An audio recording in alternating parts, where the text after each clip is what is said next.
I'm still curious and I'm still interested. But that research has led me into what I call the bottom line of all bottom lines. And that is, who are we? Why are we here?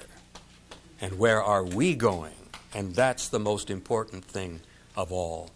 And this UFO research and all of the hardware and all of the alien connections pale into insignificance when you start to begin to look at who we are and why we're here and where we're going, and the fact that we are a part of an absolutely infinite, incredible, magnificent plan. And none of us is an accident. Not one single one of us is an accident. We're all supposed to be here. We all have a purpose. We all have a meaning. There's a reason for us to be here. And there's also a reason why we are now slowly beginning to come together, to work with each other and support each other, to bring out the truth in this matter. Well, that's easy to say. What is the truth? I remember years ago, one of my favorite writers was Hemingway. And then I think it was his classic Rivers in the Stream, Islands in the Stream.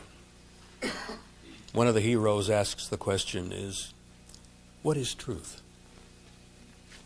And the old codger, you've been reading my mind, thank you. The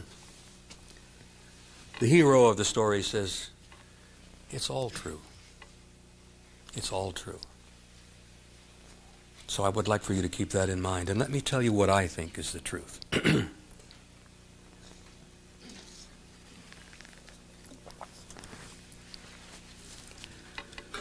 To sum up rather briefly, if I can, I've never summed up very much in my life briefly, but I'll try. I have concluded, after all of these years of really digging into this, through all of those various disciplines, one of my great interests in life is ancient history, which automatically led me into mythology, which tied in closely with theology, philosophy. But I have concluded, and this is my own conclusion, and I throw it out to you for whatever it's worth. The human race is a hybrid race. We have been placed on this planet, we have been seeded here, and we have been genetically manipulated over the eons of time, continually since the beginning of our history. And that genetic manipulation is still going on today. Ladies and gentlemen, we have never been alone. We are not alone, and we have never been alone.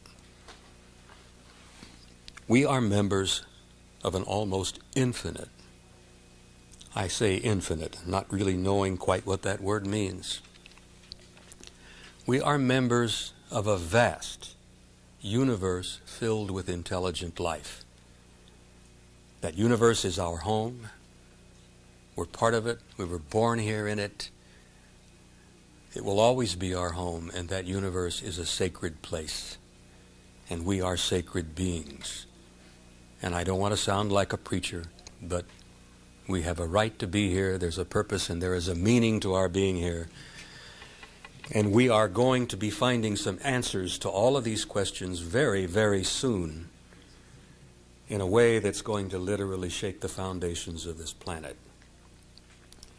Which is why I think it's important for you to pay attention, inform yourselves, wake up, and don't let them lie to you anymore.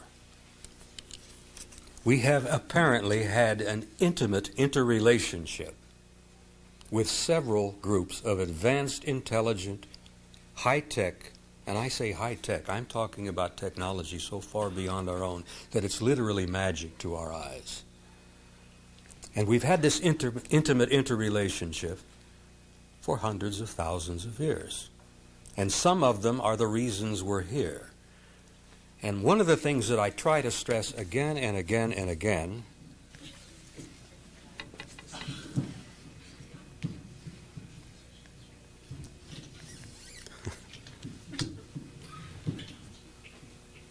happens every time. Thank you. I think that'll do it. That'll do it. Where was I? This intimate interrelationship has been more intimate than most of you would even imagine. Now, there are a lot of you in the audience who I think are probably concerned and interested and a little frightened, perhaps, of what has been known over the last few years as the abduction scenario. There are a lot of people who've been traumatized, a lot of people who've been scared half to death. There may be people in this room who have been involved in the abduction scenario. And you may be carrying some scars with you today, both inward and outward, because of things that may have happened to you. All I can tell you is that in my own studies and research and conclusions is that that's simply part of the entire program, and it should not be something that we should be terrorized by, and should not be something that we're hysterically scared half to death over. That if we can approach it with the proper view and the proper understanding of what's taking place, it'll help us deal with this. Because not only has it been happening, it's been going on for a very long time, and it's going to continue to happen. This intimate interrelationship, this continual evolving process, this continual growth of the human being, the human species, is continuous, has not stopped, and it will not stop. I must tell you that in my own view, we are changing, you and I, all of us here, in ways you don't even understand.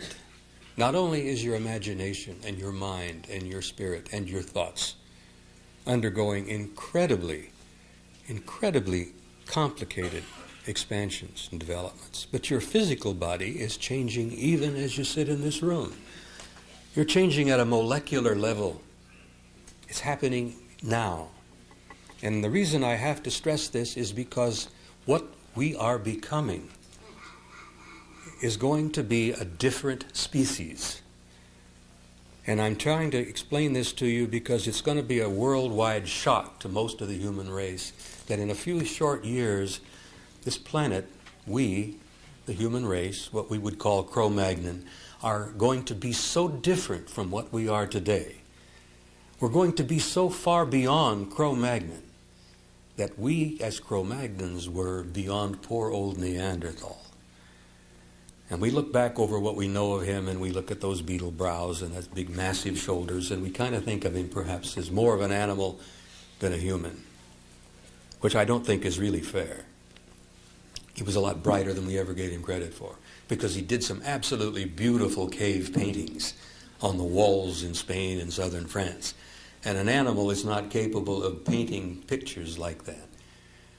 We also learned that he had a great spirit and soul because when he lost someone he loved, we've learned that Neanderthal would bury his wife and a baby and put a tiny bouquet of flowers in the grave with them. So there is a connection between us and them. And they weren't as far beyond us as they would imagine. But what I want you to understand more than anything else is that you are changing into a new race, a new species that will be so far beyond what we are here now than we are beyond Neanderthal. And that's going to happen. It's part of the program. It's part of the plan. It's part of the growth. And what it's going to be doing, it's preparing us to stand up, grow up, start behaving as adults, as a race, and hopefully go out there and take our place with this infinite civilization, these vast, vast civilizations of life out there. A door is being opened for us. You can see it every day if you pay attention. You can see it in our flights to the moon. You can see it in our discoveries in science. You can see it in our new genetic discoveries. Every day we're learning more and more, and we're changing right in front of our own eyes. And a door has been opened and is being opened for us, and we have to go through that door as one people, from one planet with one future. Or, ladies and gentlemen, we may not go at all. The time has come, and we are being challenged beyond any challenge we've ever faced before.